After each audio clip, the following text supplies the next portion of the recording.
She's a longtime advocate for school choice and parental rights, as well as the former U.S. Secretary of Education under Donald Trump. She's here tonight with some grave concerns about Kamala Harris's running mate, Governor Tim Walz of Minnesota. Please welcome back to the program, Betsy DeVos. Betsy, thanks for being here. Earlier this week, you sounded the alarm over Minnesota Governor Tim Walz being added to the Democratic ticket because Randi Weingarten, the head of the teachers union, showered him with praise. Here's what she had to say. Tim Walz is Kamala Harris's choice for vice president. We're so excited. He's a teacher. He's a union member. We have known him for years as a social studies teacher, as a vet, as a union member, as a congressman, as a governor. He cares about working people. You see this as a cause for concern, Randi Weingarten's excitement over this candidacy. Why, Betsy? Well, anyone about whom Randi Weingarten is as excited as she appears to be should be terrifying to parents and students, because Randi Weingarten has not been a friend of students.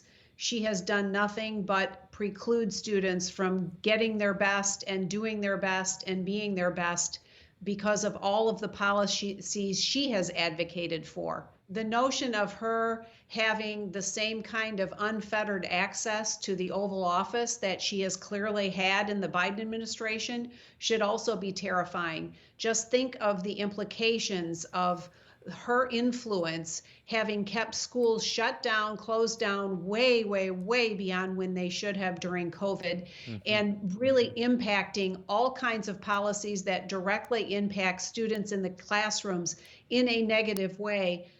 It's really concerning about what this could mean if the Kamala Harris and Tim Walz ticket is successful. Well, Secretary DeVos, Governor Walz, according to Becky Pringle, who's the NEA president, she claims he's the education governor, that he's brought free tuition to low-income families, abortion rights to the state constitution. He adamantly has opposed school vouchers. Is he the education governor in your estimation?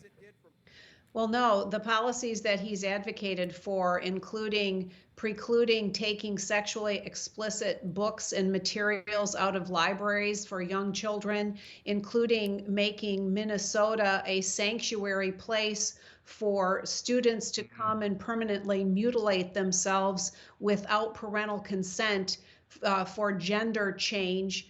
All of these things accrue to one of the most liberal and far left-leaning governors that we could ever have imagined, and being on the ticket with someone like Kamala, the San Francisco liberal, the two of them together should be a very, very concerning combination for parents and kids. Well, you mentioned, look, he was one of the governors on the forefront of keeping schools closed and churches closed to people of faith throughout the COVID epidemic. And as you mentioned a moment ago, he signed a bill making Minnesota a refuge, a sanctuary for any child seeking sex change operations, and the parents really have no role in this. I want to play this bite. This is Lee Fink. This is an advisor to Governor Walz. Just listen. You have said that Governor Walz has shown up for your community. You are the first out transgender legislator in Minnesota history. What did you mean by that? Expand on it a little bit. Yes, of course. You know, when we elected 11 new LGBTQ members to the House 2 years ago and created the Queer Caucus, and I started pushing the importance of the trans refuge bill that I carried, he was always right there. He understood that this is a way for us to help community members, to help people who are different. What do you make of this as a parent, as an advocate for students and parents? Well, this is not protecting kids, and it's not doing the best thing for kids. It's really cleaving children from their parents and denying the fact that parents are their child's first and most important educators, not to mention they're the ones who love them more than anyone else could possibly.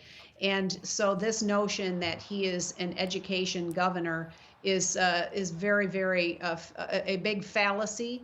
And I hope that people will pay attention to the policies that he really has continued to promulgate in Minnesota. And you think about Minnesotans and who they've been represented by before. His policies and his positions actually make Al Franken, former senator there, look very normal in comparison. No, it's a remarkable state of affairs. And Secretary DeVos, you know this political scene and the Midwest better than anybody. My question is this: with only 90 days, and this is probably the shortest presidential contest we've seen in maybe forever, certainly in the last 100 years or so, my question is, are we focused on the wrong things? And how critical is this educational policy? And given what we know of Kamala Harris, of Biden, and of Trump, how do you see this race squaring? And will we focus on education policy, which is so important to the future, maybe one of the most important topics going into this election?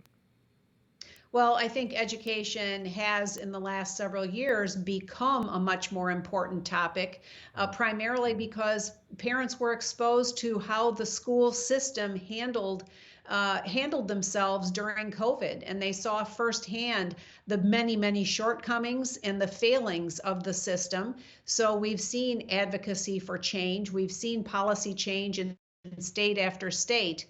That said, the economy and the border are going to continue to be the uppermost issues in people's minds. But education and the future really, the future of our country really does hinge on how we prepare the next generation. And I think more and more people have begun to realize this. So this is an issue that we need to be paying attention to. And I thank you, people like you, for calling attention to the positions of the candidates on these very important topics. And Governor Walz is very far from an advocate for families and for students based on the policies he's put in place in Minnesota. Secretary Betsy DeVos, thank you for being here. Hostages No More, The Fight for Education, Freedom, and the Future of the American Child by Betsy DeVos is available at bookstores everywhere and online. Thank you for being here. Thanks so much, Raymond.